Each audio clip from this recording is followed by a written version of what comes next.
Hello everyone, আরেকটা নতুন video নিয়ে তোমাদের কাছে চলে এসেছি। তো দেখে বুঝতেই পারছো ভিডিওটা কিসের হতে চলেছে। তো দিনটা ছিল 1 সেপ্টেম্বর। শুভ নিয়ে হাজির করলো এই দানবটাকে।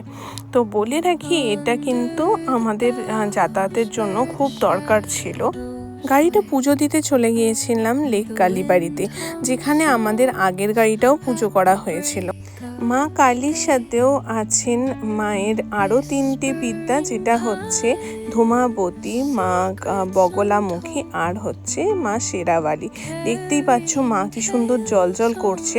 শুভ এখানে গাড়ির সামনে ধূপ দেখানো শুরু করলো, আর মিঠি ঘুমিয়ে পড়েছিল। উঠে হতবাক হয়ে সব চারিপাশটা দেখতে শুরু করলো। তো শুভ এখানে ধূপ দেখিয়ে দিয়েছে, তার সাথে পুরোহিত মশাই পুজোও করে নিচ্ছেন।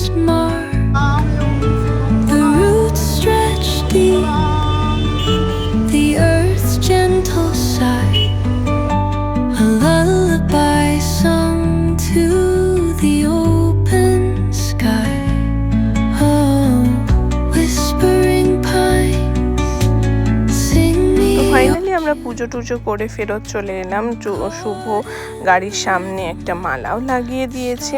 গাড়ির কালারটা কেমন হয়েছে কমেন্টে জানাতে ভুলো না। আজকে চলি, আশা করি ভালো লাগলো ভিডিওটা।